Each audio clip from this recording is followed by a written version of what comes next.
We're back again. Grant's stressed as hell. Kevin's wearing a Game of Thrones t-shirt.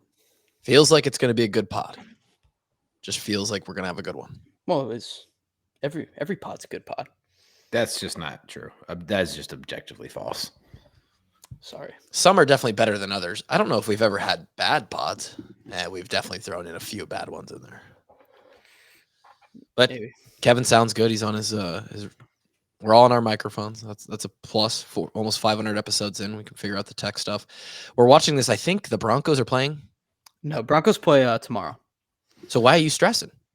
I took the Seahawks because if you're not -6, and I think we're dead. I think because if you're not gambling, because I think Gino's going to go kick a statement field goal here to win the game, and that's not good enough for me. Because as you know, Grant, if you're not gambling, you're not watching. True, I stand by that. And you, in fact, did that T-shirt, which is an exclusive one. You did something Kevin and I never did. You jersey swapped this weekend. I did jersey swap. Shout out to the boy, David Eichel. Showed up to Back Pocket Brewery, just like many of I'm sure the people who are listening to this did. Which thank you to everyone who came. Crazy. Appreciate him coming. Appreciate everyone coming. But yes, there was a little jersey swap. How wild a was T-shirt Friday? Company we cannot talk about on the show, but True. Yeah, distributors and Ad, as far as I'm concerned, AdCraft is the only T-shirt company that exists. They're the only one. I'm pretty sure the only place that makes T-shirts. I think so. Shout out to them. Let's start there with Friday's event before we get to the game. Great weekend, just an absolute great weekend to be a Hawk. Oh yeah, but great weekend to be a walk-on. I mean, I never know. You know, we do this online thing, right? And to some extent, Kevin and Drake, they don't even do the online thing. They just are literally on this show. Kevin gets on Twitter and I guess you see Instagram sometimes. But like Kev, we don't know how many people are going to show up to this stuff that we just say we're going to be at places, you know? No, I don't really follow the listening statistics like you do. So like, as far as I know, I'm talking into a void. Could be. Pretty sure we aren't, but we could be. And so, you know, we did the meetup at the Big Ten Championship in Indy a couple of years ago. Unbelievable turnout. We do, you know, last year we were able to put together like a small kind of on the fly meetup / try and bring as many people into the toolbox game as we could. More people showed up to that than I thought would. And same 3 for 3 with this event that we did this past weekend. Everyone who showed up to Back Pocket Brewery, unbelievable. Like, unbelievable thank you. From the bottom of the walk-on, everybody here at the walk-ons, our hearts. Just, man, it is weird to walk in and, like, everybody's waiting for you, you know? Like, it's pretty cool, man. It was pretty cool. It's so crazy, man. Like, we started a show, we put it on the internet, and now a company wants to put a beer, co-branded beer out there, and a bunch of other people who listen to us want to come and just hang out and drink it with us. It's so nuts. You want to know what one of the cool things I think is like people that have become friends through the community, like people who didn't know each other beforehand, like, you know, talk to each other on Discord all the time. And like, everyone's like, oh yeah, we got to meet up at the meetup, you know? I'm sitting there talking to Swish and Great Value Drake, who's James, and I'm talking to them. Those are people's real names? No, crazy enough, yeah, it's weird. People have other identities outside of their meme name accounts on the Discord. Eric, I mean, like I could list off all the names that were there. Just so many of our like unbelievably faithful supporters. You guys are absolute psychos for the brand. If Drake was here, I know for a fact, and he already told us, we've talked to him already. He thanks you guys from the bottom of his heart. You know, Drake doesn't, you know, he's mentioned his quarrels with the state of Iowa and the University of Iowa and all this before. So to get him to come back within the state lines for a 3-hour event on a Friday night, is one thing, but to make him feel like it was super worth it and just like really blow his expectations out of the water. Like, man, you guys are so unbelievable. Thank you to everybody who came out. To everyone who wasn't able to make it, but has DM'd the account or DM'd me, we are trying to figure out what the next steps are for the beer. Okay. For everyone that did make it and was very curious on how much of the beer we drank, the number is a lot. I don't know the exact number yet. I'm waiting on those figures. I'll probably get them when you guys are listening. Well, a lot of you are in the Discord. So Monday morning, I will most likely get those numbers. But we put it out there. They made 2,400 cans of this, 2,400 tall boys of this beer. And I think we easily got through half of it on Friday night. And I don't know how much more we got through, but I was not expecting that. That is crazy. Just it's a lot of beer, damn it. 1,200 tall boys in one night. I mean, I understand some of them were bought for future drinking, or a lot of there. I know there was several tailgate pictures the next day where people were cracking the hops by a million at the tailgate, which is unbelievable to see. But God, that's so much. I mean, so cool. Back Pocket already. When I arrived, our contact Lo, who we've been working with on this, she already said to me, like, you guys seriously have an insane fan base. Like, we're so excited to keep going with this. Like, she was already mentioning the next batch of beer that we're going to make. And ideally the path on that is they have 3 locations. So I think the rest of whatever we didn't drink is going to be sold out throughout the next couple weeks at Back Pocket. Hopefully throughout this week, we just sell out the rest of it. And then we do another run. I believe timeline wise, that's going to happen like beginning of 2024. They will then disperse that through their 3 locations: Dubuque, Coralville, and Johnston. And maybe we can get an event done in Johnston. I don't know if Drake will come back for another one so soon, but maybe I can find a way to weasel Kevin and Grant over to the Des Moines area for a night. And we could do a big thing for the Des Moines listenership. Because I think we could do another big event at the Des Moines location. Not to mention there's bowling and arcade at that location. So that could get rowdy.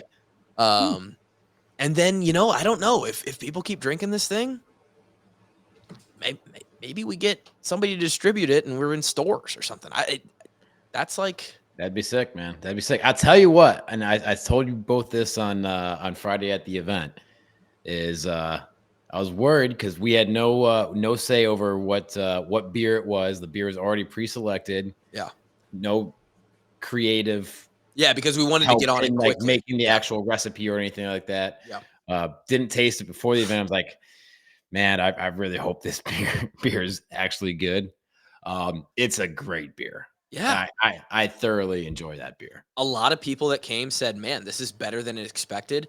And no hate on the Swarm beer, but I don't know why they're saying this, but they say it's a more drinkable beer than the Swarm beer because it may be heavier or a little bit more alcohol, or I don't know. It's easier to kill 6 or 8 hops by a millions than it is to kill 8 Swarm beers.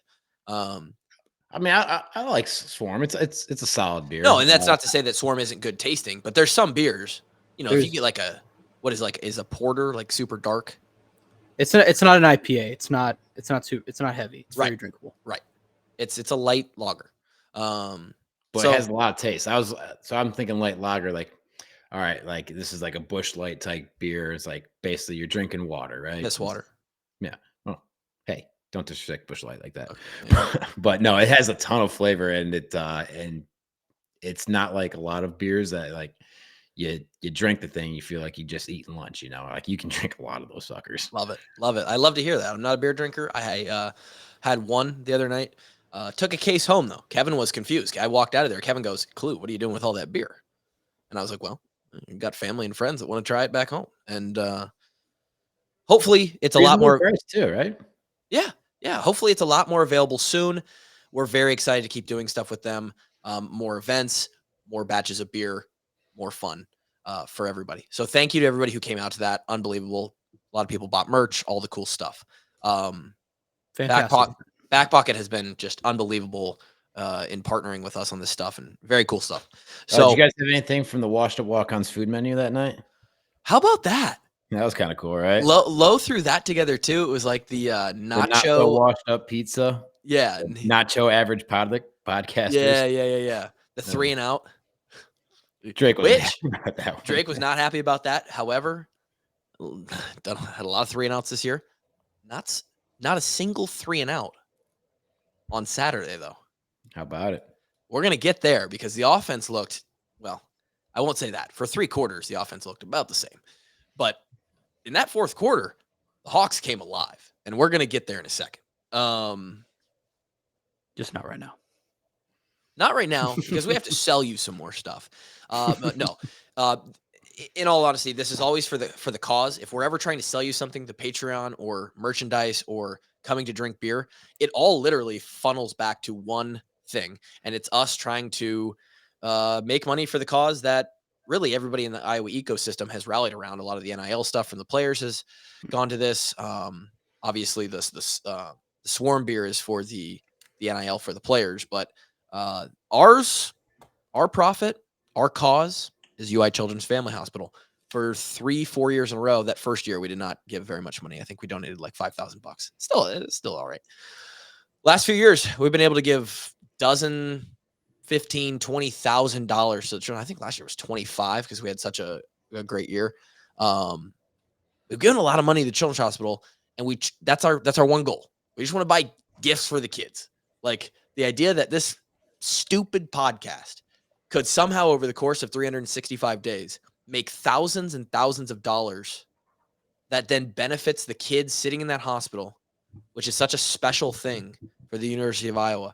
Man, it's crazy. So the holiday merch store for the walk-ons is live.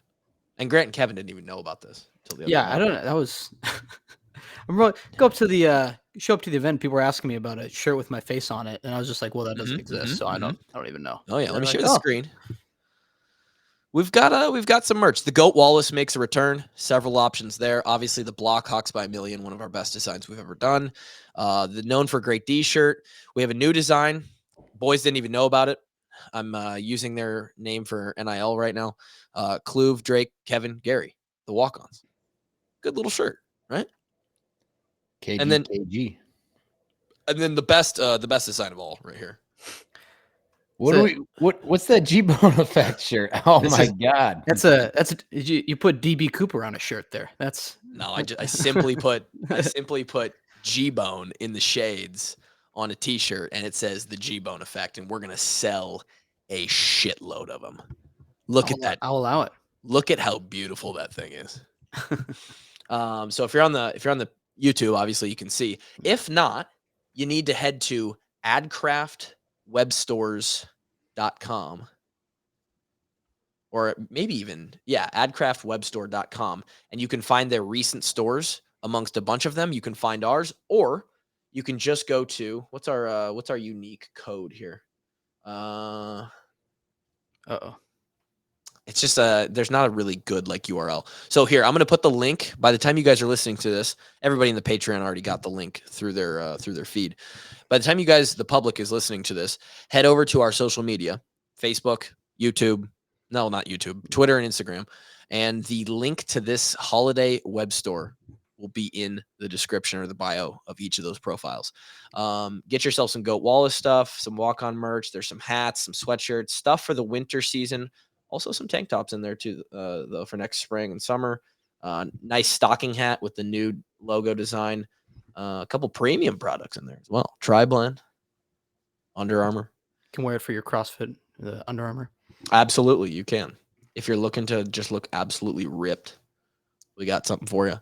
But can I mention, did you guys know that me and Drake ran into Coach Wallace over the weekend? What? Did you guys know that? Did Drake mention that to you guys? How did you not bring that up? No. Tell me about it. Tell me about it. So me and Drake went to Gray's. Yes. Shout out Pete, by the way, at Gray's. I met him too. Awesome guy. And Kim. Both showed up at the event as well. Legends. Okay, I didn't meet Kim, but Pete and Kim, shout out to them.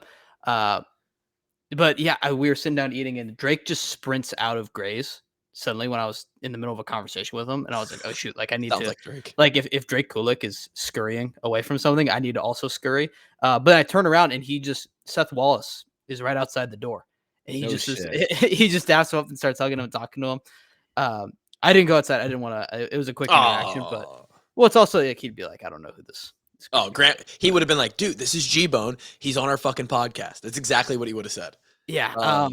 But no, so Drake did end up seeing Seth Wallace, and I saw Seth Wallace through a window. So. I venture to bet, Grant, that if you would have went up and joined the conversation, Coach Wallace might know who you are, because Coach Wallace listens to the show occasionally. Frequently, though? Like, you think in season he's like, oh, Monday, I got to see what Kluver and Kevin. I don't think he keeps up on a weekly or bi-weekly basis, but I bet that he has listened several times since you have joined the production.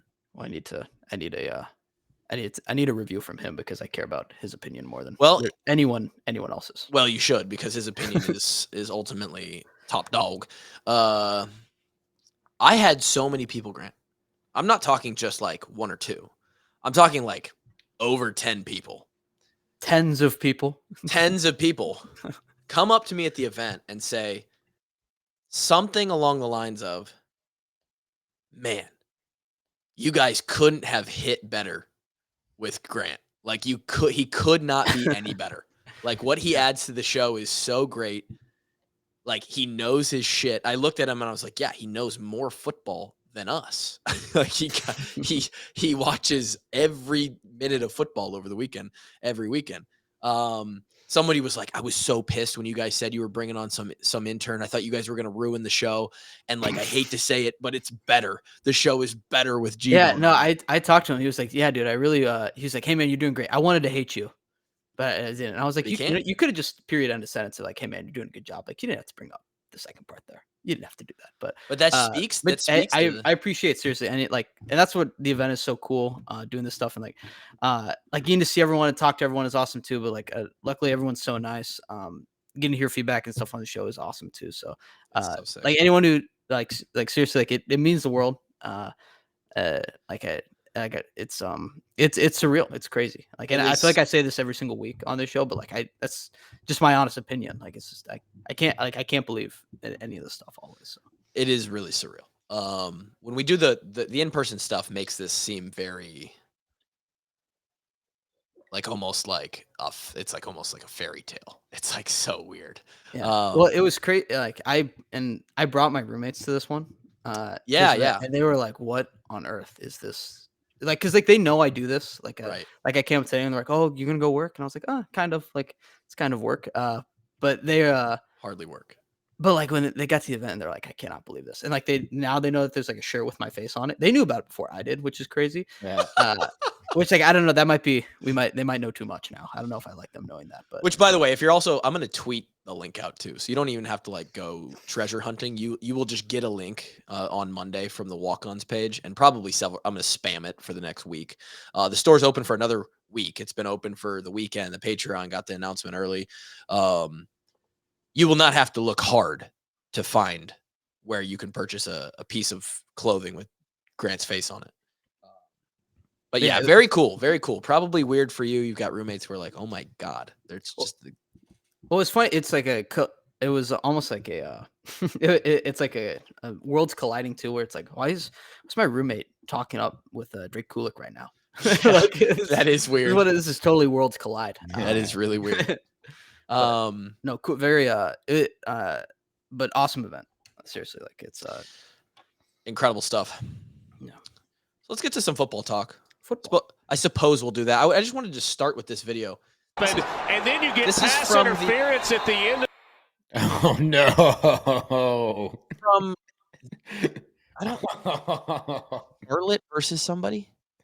I don't even know who's playing here. A ref throws a flag, and it hits a dude right. This is the Charlotte versus Memphis. Yeah. Right in the cojones. Oh, and he just gets one tough. right. So if people don't know, like there's those like little sandbags in there. Like, yes. So refs can chuck those things a ways away. Right. That if that hits in the wrong spot, that don't feel too good. That's tough, man. It's like getting a hacky sack right to the beans. Yeah, like that flag looked like it came in from like 15 yards away. So that that ref ref put a little something on. That ref cocked back on that thing. He put a little juice behind it. That was Randy Johnson on the mound. Oh man, that is just a bad beat right there. That is imagine having to like go run the route after that. You're like, oh God. Thought we'd lead with that. Overall, fun weekend of college football. Some Amazing crazy weekend. Yeah, Amazing some crazy stuff going down. I guess I'll start with this. As far as like a sort of a big picture outlook, this is weird. And I don't know if you could find another weekend, another back-to-back weekend. I would love to know when the last time this happened was. Within the West race, obviously Iowa, everybody at this point knows Iowa has really solidified themselves as like, we need only one of two remaining to clinch the West Division, and we are going to Indianapolis. Hopefully we get 2 of 2, but all they need is one. This is the second week in a row that Nebraska, Wisconsin, and Minnesota have all lost, and Iowa has won. And I would love to know when the last time that happened in back-to-back weekends, because realistically, Wisconsin in the last decade hasn't lost a lot.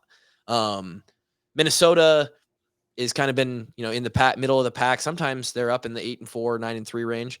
Nebraska's lost a lot, so they would be helping out that cause. But just incredible amounts of separation, because those are the three, or were at one point, the three competitors to chase the West title with Iowa.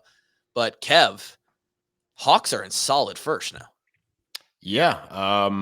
Like you said, they need one win, and they are the Big Ten West champs. Already solidified a share of the title, which isn't worth shit.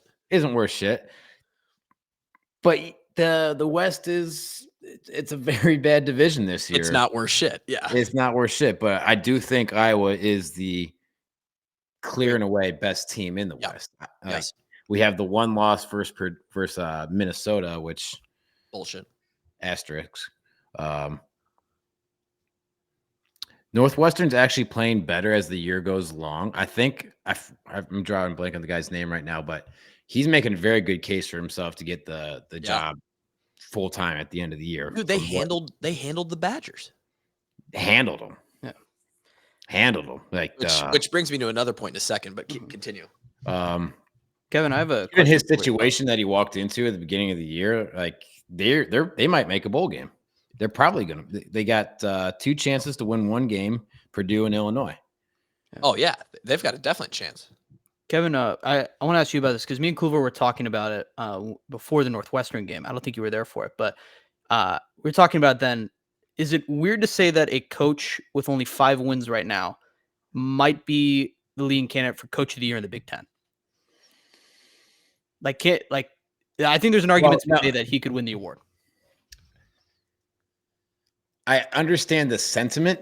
No writers are going to vote for, other coaches will vote for them. Sure. Just because it's like you have to be in like one of the top 4 teams in the conference, and it's basically who overachieved versus expectations. Usually it's just basically who they give it to. But the sentiment and the actual facts, like that might be the best coaching job in the conference. I think you could make a solid argument. I think it's where they started, like they are improving a lot week to week, and with a very tumultuous offseason, like right before this, what was that happening? Right before camp? Right before camp, dude. Yeah. That's like, I think they had a bunch of players leave and stuff. It's like, you can argue that no one had a worse situation walking into the year, and he's more than likely going to make a bowl game with a team that I think went 2-10 last year. They had 1 win, and it 1-11. It was they didn't win a game beat Nebraska and United Ireland. States. Wow. Yeah, so for a 5-win improvement after that offseason with losing a lot of players, yeah, you can make the argument. Yeah, I think that's a very valid claim, Grant. I was on the record. Win it? No, because it's going to go to one of the top 4 teams probably. But yeah, I'm on record on this podcast when we kind of looked at our Big Ten preview before the season started, and I questioned if they would win a single game. I said that Northwestern is going to be dog shit again for the next 5 years at least. Which, who knows? They just?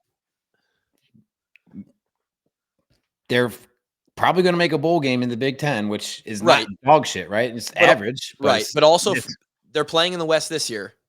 Schedule changes next year. And I don't know what Northwestern's schedule looks like, but it could be hard to get 6 wins in future years for the Wildcats. But nonetheless, it takes away nothing from what they've done this year. It's unbelievable what's happening over there. I mean, they're the ones who beat up on Maryland a couple weeks ago.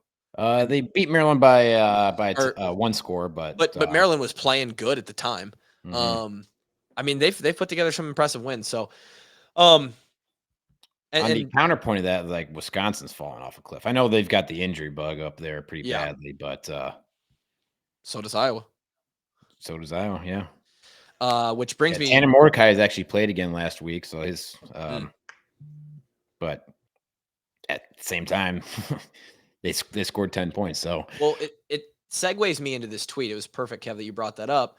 A lot of people are looking at Wisconsin, right? There's Luke Fickell. What's he getting? Big dog. He's the big hire. Big hire, right? Cincinnati, they were crushing. They hire the big group of 5 coach. Is he going to come in and revolutionize? Is he going to wants to change the Wisconsin identity? And I get a tweet here. Thank you to TJ Hallman for tagging us in this and asking the question. Says, would love to hear your thought about this on tonight's podcast. Great point here. And he quote tweets another tweet. And this is from Rob Donaldson. He says, for the people wanting Kirk Ferentz to get fired or /retire, take a peek at Wisconsin tonight, hiring the trendy G5 coach, Luke Fickell. They're getting annihilated by Northwestern at home. Take a peek at Minnesota, hiring the trendy G5 coach, PJ Fleck. They're in year 7. They're irrelevant. Like, I know that that's just a small fraction of the entire situation of Coach Ferentz's tenure and the coaching staff and who's at the head of the helm and or at the helm in Iowa City. But he makes a point. Those are in-division opponents too that have the same opponents that Iowa plays. So it's not like you can say like, oh, but Iowa schedule, yada yada. And I would even make and this isn't really where I want to take this entire podcast, but I'll make a quick point before we move on. And Kev or Gary, you can tell me if I'm wrong here, but let's be honest. In today's day and age, with how fast coaches get hired and fired, Jimbo Fisher out at Texas A&M, by the way. Crazy. Correct. You either produce results, you're going 8, 9, 10, and 2. Like you're winning games in like year 2 or 3, or you are on the hot seat.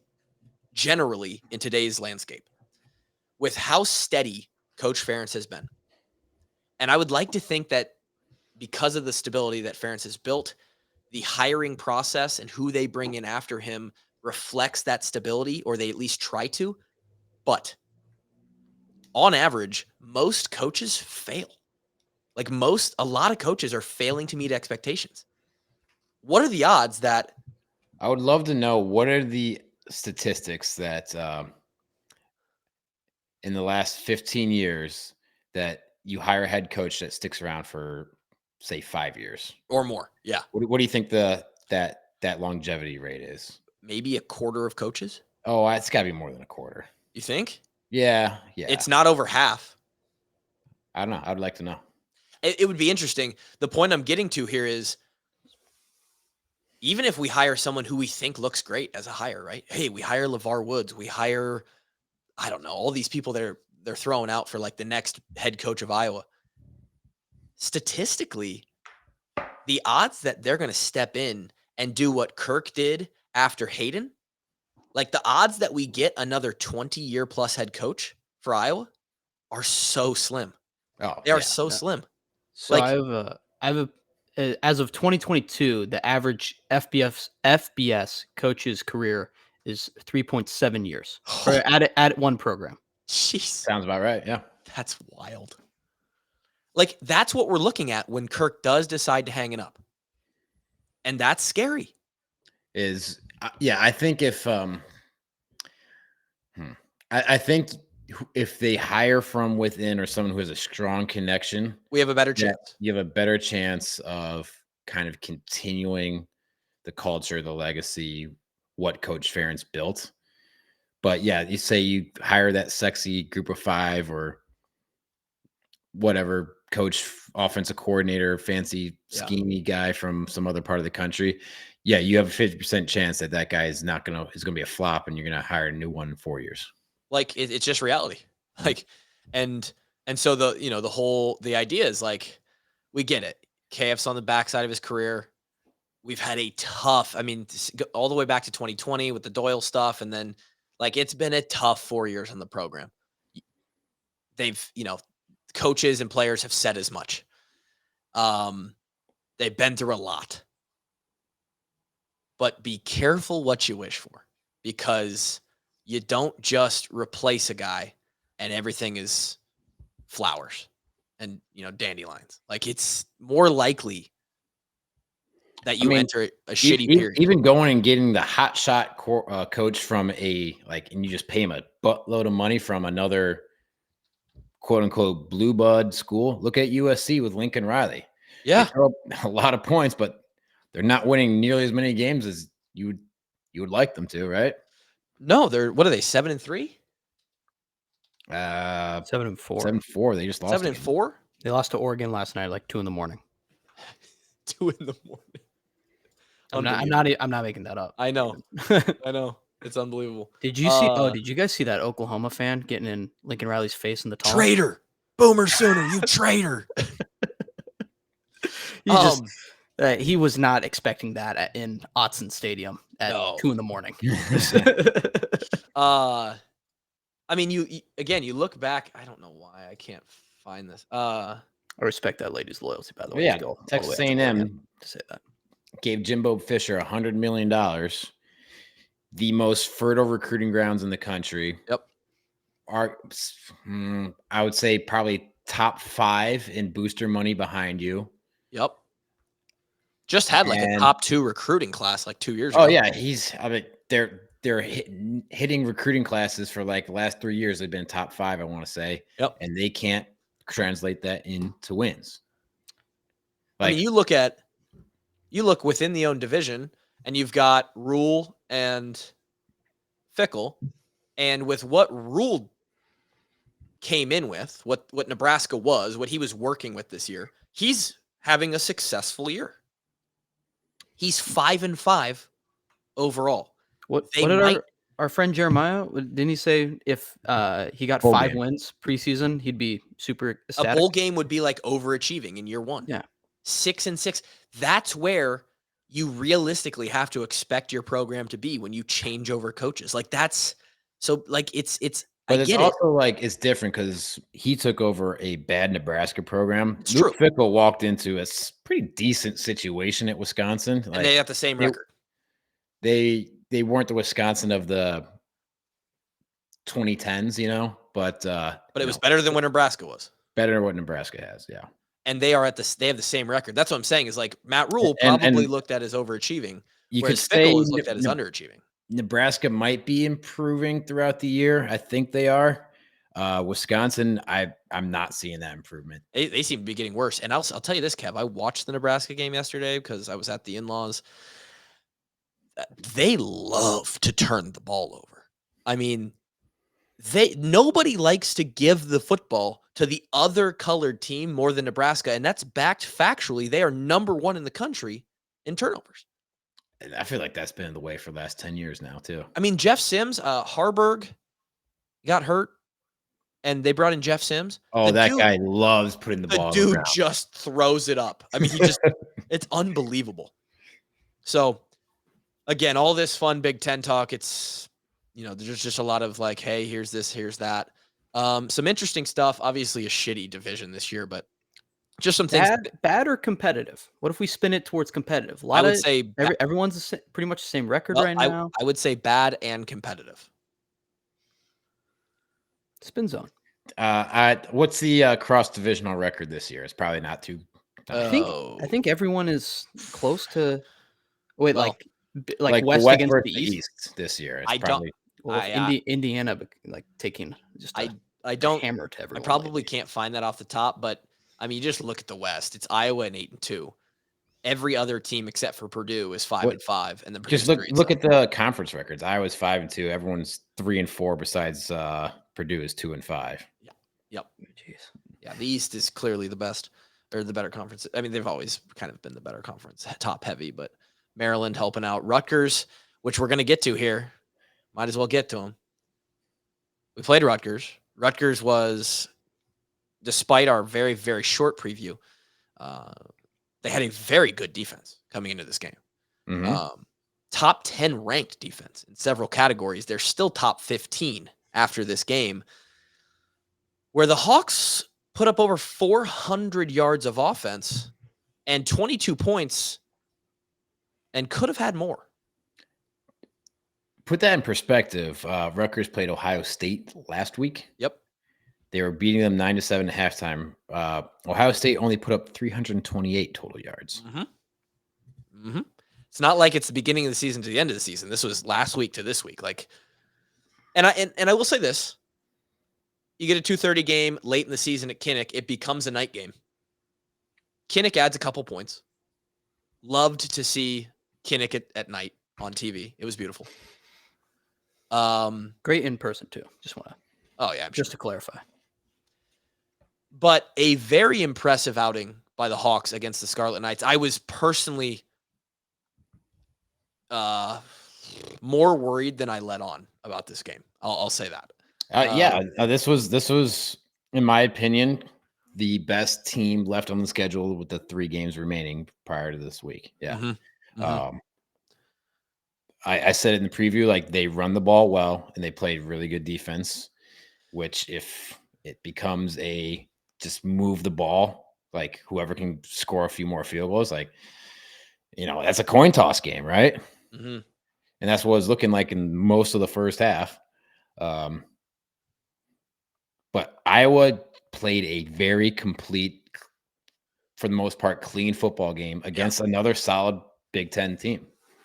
Like, I know it's Rutgers. Everyone, like, historically, Rutgers has been bad, but that's a solid football team. Solid team. 6-3 coming into yesterday. And like you said, they've competed with some of the good teams like Ohio State. Iowa's defense is usually so damn good right away. Game 1, game 2. And we were good. But we weren't Iowa great early on in the season. But Kev, I've seen this defense. I mean, they were great. They just weren't 21, 22. They weren't. Great. Yeah, they weren't 20. Last year's defense was great. Game 1 through game 13. You're right. Last year's defense has put a unrealistic product in my mind, so I'm a little bit biased here. So I was talking about this with a friend too. Do you think that this year, because they get less sacks, like in our brains makes us think they're a little bit worse, where they're actually still very good? Yeah, that's one thing. Well, I mean, that is a thing, right? Like, less pressure on the quarterback means you are a not as good defense. Sure. And that's one of the areas they're still struggling a little bit. But the improvement that this defense has made from game 1 through game 10 is actually a lot bigger than any statistics will show. Huge. They and Rutgers isn't a juggernaut by any means, but actually their passing game is atrocious. But what Iowa did yesterday defensively, hang it in the how do you say it? The Louvre. Hang it in the Louvre. I guess the Louvres is how you would pronounce it. But it was art. Kevin, you had to be fully tented all game watching this defense. I mean, how were you even able to be in public yesterday? I mean, they just played really well at the point of attack. They controlled the line of scrimmage for the most part. They were just solid fundamentally with their gap control. I think we only gave up one big play. It was on Jamari Harris missed a tackle on a hitch route. That was their one big play. But Iowa makes it, when we're playing defense like we're taught to, it makes it so hard to execute as an offense, because you have to find, like, where's the 1 or 2 weaknesses against this defense on this play call, against this formation. And then you have to execute on that, march it down the field, 7, 8, 10, 12 play drives in order to make it into points. And that's hard to do. Penn State was able to do it because Penn State's a very good football team, but it's so hard to do. And that's how Iowa's built. It's like, hey, we'll give you up 3 yards, give you up a couple yards. Third down comes around. Guess what? They only went 2 of 11 on third down. So they had a hard time extending plays. or extending drives. And that's how Iowa is built, and that's how Phil Parker philosophy is around defense. And it's hard to beat when it's executed well. It's extremely hard to beat. Two stats that have just been completely on the other side this year that illustrate this really. Total plays for Iowa, 77. Total plays for Rutgers, 41. Time of possession, 38-22 for the Hawks, 21-38 for Rutgers. I mean, that is, and that's where KF wants to be as a unit, as a whole team, right? Is when we talk about complementary football, it's so much easier to play defense when you don't have to play it as much, right? Yes. And I have something, in fact, not the 80, 90 plays versus Penn State when you only have the 41 versus Rutgers. It's a lot easier to not give up points, not give up yards. Well, and I have a stat.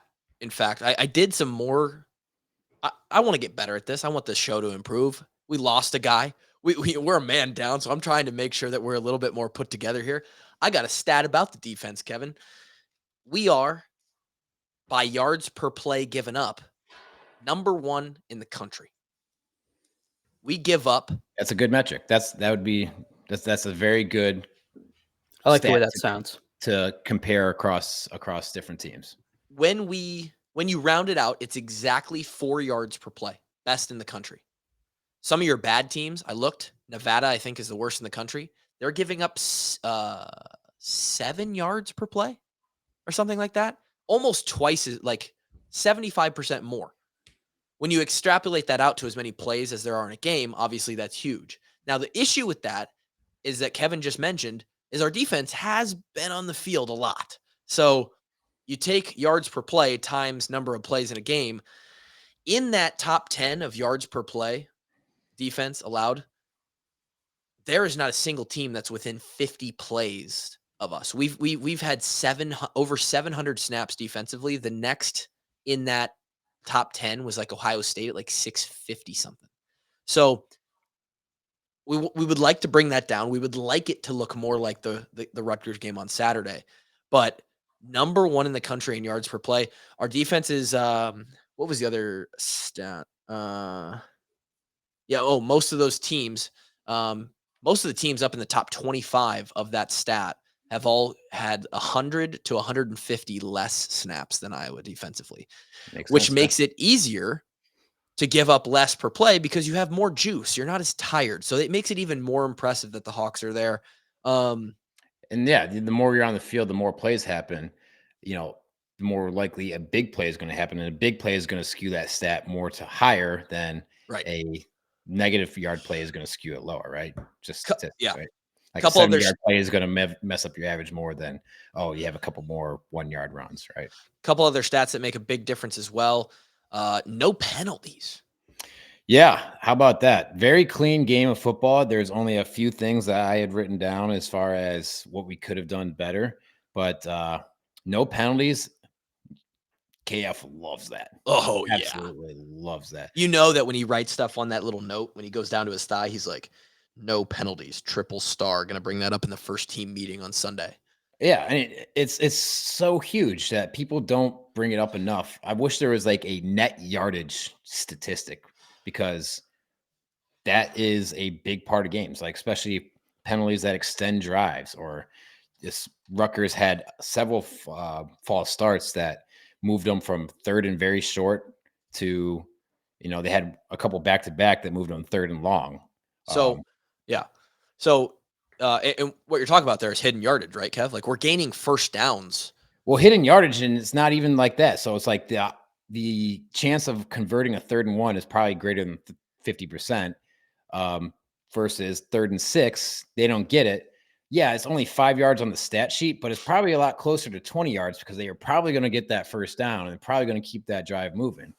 There is, well, I tweeted about this too. There's one team that has fewer penalties. They have 1 fewer penalty. It's Michigan, and they're cheaters, so they don't really count.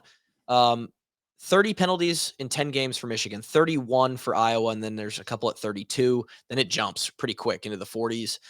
Total penalty yards, Iowa with 266. That is second again behind Michigan, just 8 yards behind them. So divide that by 10 games, we get about 26.6 yards of penalties per game. And when you're struggling on offense to move the ball, like you have to win in hidden yardage. And where is that? That's special teams net punting yardage versus like your opponent's punt yardage, and that's penalties right there. If you stuff you don't see in the headline statistics, right? Right. Stuff that you don't necessarily think of when you're like, wow, Iowa's so bad offensively. How do they win these games? Well, the other thing would be like drive start position, like where you starting your drive. I would love to know. I don't think we're as good this year as we were like last year. But I'd love to know our starting field position versus our opponent's starting field position, and then find it like a differential, like a quotient of that, and look at that versus other teams and their opponents. I'm sure Iowa's top in the country in that as well. For penalty yardage, by the way, 26 yards of penalties per game for Iowa. If you look at the average team, if you go down to like the 60s, right, 65 would be the dead middle, which is Wisconsin. Wisconsin almost has 500 yards of penalties, 50 per game. That's 2.5 first downs a game, just in penalties. I mean, that's a field goal drive right there. So you start on your own 25, 50 yards as the opponent's 25. That's a field goal right there. That's 3 points. I mean, it's the little things with the penalties. It's the little things, man. Couple other things to hit on in this game. Obviously, Kaleb Brown, sort of a breakout game for him. He only had 3 catches, but he had a touchdown. We threw it to him more than that. Like, we tried to get him involved more than he was. People trying to question, why haven't we done this yet? He just transferred in. It takes a time to get integrated into the offense, get the trust of your teammates, learn the playbook, all these things. It appears that he's finally turned the corner, and by playing time and them giving him the ball, calling his number, clearly he's earned the trust. And really, really encouraging to see his athleticism and what that opens up for our offense, because I think he was a vital part of that fourth quarter, and like us kind of, in Iowa terms, blowing the door open yesterday. Yeah, I mean, the kid looks good. I can't speak to why we weren't seeing him more. Maybe it is more so of that, not as comfortable with the system as we'd like him to be. But he looks crisp. He looks like a good athlete, and if we can give him the ball in space, I'm here for it. Yeah, absolutely. Need to see more of him. Gives us a Cooper DeJean type of athleticism that is a primary offensive position. So we love that. Deacons' best game as a Hawk. 20 of 31 for over 200 yards, and he was effective. He was all that we need him to be yesterday. And I think this is probably what the coaches are seeing in practice on a regular basis. Yep. That for the last 6 weeks, people are like, you're kidding me? There's nobody better on the roster. Yes. And it was a valid question. For what we were seeing in game, sure, it was valid. But yes, very, very good game. I have, there's a couple things that we would like back. Obviously, one bad pick, the interception before halftime. He's throwing that comeback route, and that ball's got to be thrown a full second and a half before he did. You can't throw that ball late. That's going to get picked off every single time. The other thing is, I don't know how many people noticed this, is that first field goal drive that we turned into a field goal, not the missed one. But Brian calls a play action, and we have the tight end on the wheel. That's his first read. He's looking right at it. He's wide open. He doesn't pull the trigger on it. He hits Nico across the middle picks up a first down, but the touchdown was there. It was wide open. You just got to put a soft little one up in the end zone, and he runs under that one for 7. So that cost us. That's 4 points right there. Drew Stevens missed a 47-yard field goal, 3 points right there. Yep. Interception before halftime, 3 points right there. The offense actually left 10 points on the field out there. 10 points on the field, and eased up on the last drive where they probably could have punched it in for another touchdown. You could argue 17. Near 40-point game would be absolutely absurd from the Hawks.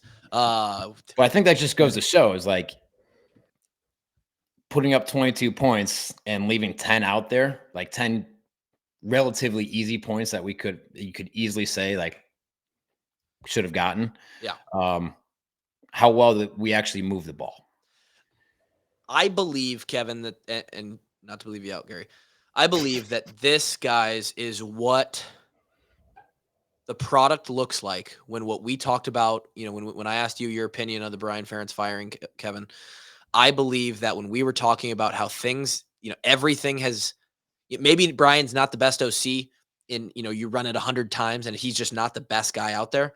But in this specific instance of the running it 100 times, everything has gone wrong. This is what it looks like when you got a couple playmakers on offense, the quarterback's making plays, the offensive line. Do a whole lot, but we also dropped 2 passes that I think would have been first downs that killed drives. So the interception, missed field goal, missed open tight end, and 2 drops. As far as an execution on a whole game basis, pretty good. But you add in those, and then it's like almost a damn near perfect game. It looks damn good. Yeah, you're close. And so and not only that, it's like 400 yards, pretty balanced rushing and passing. Like this is where we want to be as a program. Statistically, this game was exactly what KF loved. Like you said, 40 minutes time possession, almost 200 yards rushing, 220 yards passing, no 3 and outs, efficient, 7 yards per passing attempt, 4 yards a rush, take away the 1 turnover, catch the ball, make the field goal, make the right throw on one play action. Yeah. And that's a perfect game. Somebody in the Discord said, this is what the fans who are just asking for a top 90 offense are looking for. And I said, in my head, I was like, whoa. This is better than top. Like what you got today was better than that. So I went and looked. We got 404 yards of off, 407 or something like that. Yep. 404 is the current average for the 50th best offensive team in the country. That's Louisiana, Raging Cajun.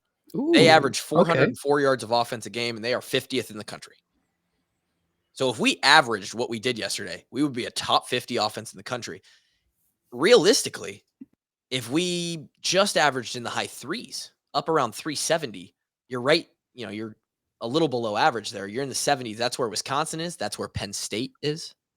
But then say you're doing that and you're also winning it in the hitting yards category of, net putting yardage, of penalties, field position start, penalties, all that stuff. All that adds up, right? Right. It's like we don't need to be averaging 450 yards, taking shot plays every single down. It's almost not where we want to be, right? This is what we want to do, right? Right. And if you execute it, it works out well. It does. This is the fairness philosophy of football. It's the execution factor that's been missing for the last 3 years. And speaking of execution, shout out the offensive line. Great day on pass pro. Pretty solid day on running ball. And they were banged up. A little bit. So Ellsbury was I'm in excited. This is the most complete game we've played, offense and defense. I'm excited to see them improving.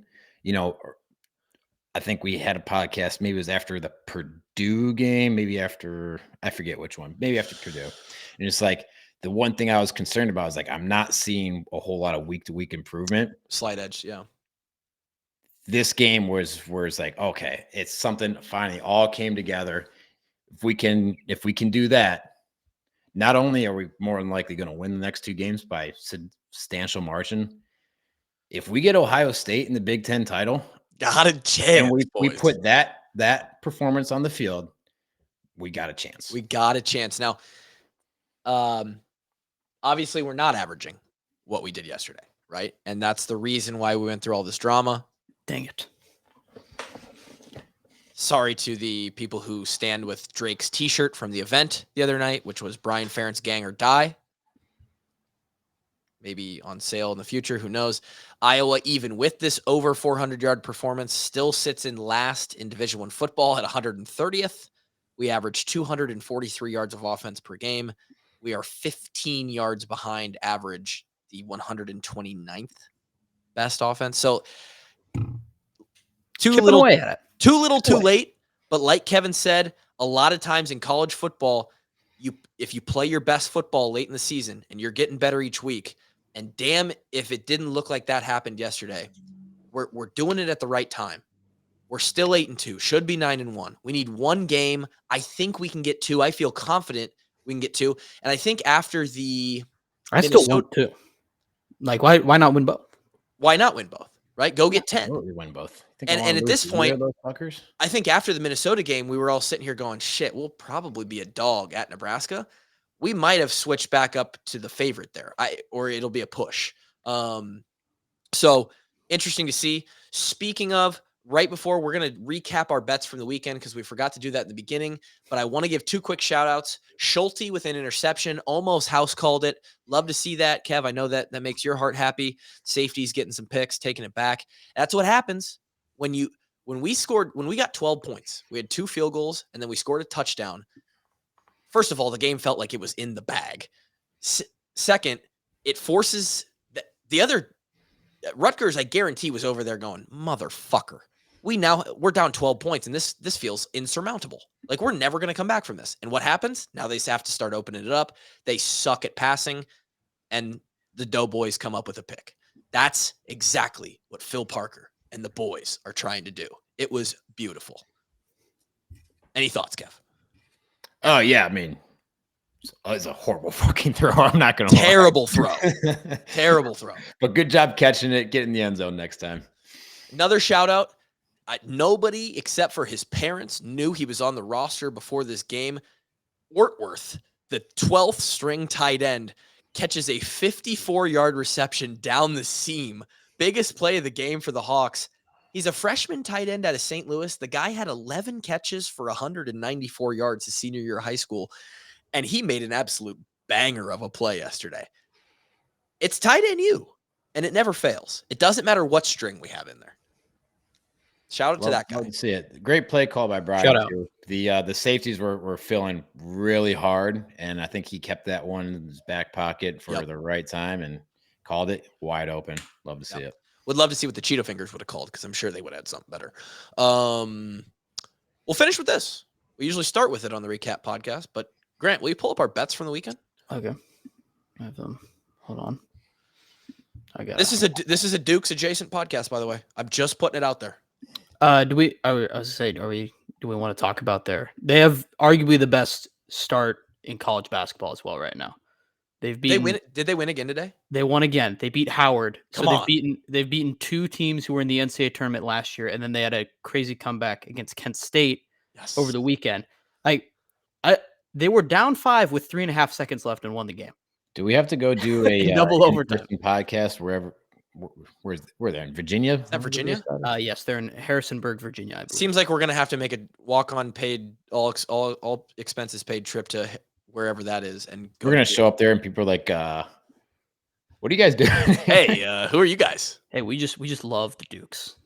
We're big Dukes fans. We're bringing the word to the people about the game. We can start with mine though. The reason I bring it up is because I took them minus 25 against dog shit UConn, and they covered. It was never in doubt.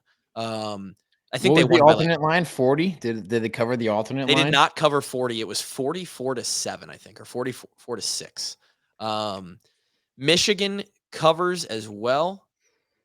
Penn State doesn't quite have the juice to deal with the big dogs, it looks like. Nebraska, you sons of bitches, just can't get it done, can you? I need to learn the lesson, and I need to never. I'll teach you to bet on Nebraska. They lose by a field goal. I think it was 10-10 late in the game. They lose 13-10. Maryland hits a short 35-yard walk-off field goal. I'm glad they lost, but I took them plus 2.5, and they failed me. So I go 2-1. Happy about it. We'll take 2-1 every week. Yeah, 2-1's profitable. I'm pretty sure it was. Nah, never mind. So I had Indiana plus 6.5. They lose by 3 in overtime to Illinois. Covers. They were up like 20 points at one point. I think wild game of the weekend in the Big Ten, by the way. I wasn't able to watch it, but they blew like a 20-point lead, ended up losing in overtime, but they covered, and that's all I care about. The Michigan Penn State under 45 looked like a lock all game long until the fourth quarter. We had a couple of really quick touchdowns, and I start sweating, but the under does come in and hit. And then I had the under in the Georgia Ole Miss game at 58, and Ole Miss did not show up to play, and they get routed. That goes over by about like 10 points, I think. So another 2-1 week for me as well. Nice. Love it. It took a while, but we finally went 2-1 again. I think after 3 straight weeks of 1-2. I don't know. It feel like if you were asking me before the week, it felt like I was like 10 games below 500. But no, we're at 19-4. And still 14. 19-14. Wow, 19-4 would be really impressive. But 19-14 on the season now. KU start off the day just a total disaster. I thought I was going to go 0-3 after that start. They had Jason Bean pretty banged up in the game, was going in and out with the backup quarterback. And boy, they almost did it too. They almost came back, and it was like, oh my gosh, they're finally going to do it. And then they just after they figured out the defense finally to get a stop. The last drive of the game, they just completely folded. They couldn't stop anything. So disaster there. Mizzou just absolutely whipped Tennessee this weekend. It was fairly close to the beginning, but then they just totally opened it up on them. That's a good team down there in Columbus. Missouri plays football, man. Are they Columbia? They're Columbia, right? They're Columbia, Missouri. Yeah. Yes. Which do we feel like Missouri is the South? Because I don't think it's the South. It's not the Midwest. It's like a purgatory in between the Midwest and the South. But yeah, shout out Brady Cook. I mean, this dude, like, he had one pick early in the game that was not very good, but like otherwise, the guy can ball. Who's their second loss to? They lost to Georgia, and who else? LSU. LSU, yeah. I mean, which was my third pick. LSU, boy, if they just had if they could just get a stop on third down, like occasionally, they probably only have 1 loss or 2 losses right now. Occasionally, I thought that was your thing. You weren't betting on people you've not seen get a third down stop anymore. I know, and I saw that. I was watching this game, and I was like, oh, I did it again. Like they just can't. They can't do it. It's unbelievable. I was like, I'm watching it like late at night, and I was like, this is unbelievable. How I had Jaden Daniels had 600 yards nearly of offense himself. I saw that. That was absolutely insane. And I was like, how they're not going to cover, plus they're not going to cover 13.5. And they came down to the last play of the game. The stadium is empty. They were up 17. And I was like, Graham Mertz has thrown it to the end zone. I was super stressed out, but they covered it anyway. Crazy weekend, but finally 2-1. It's good to see it go through the hoop. Also, the bonus bets did very well this week. I just want to point out UCF just total destruction of Oklahoma State.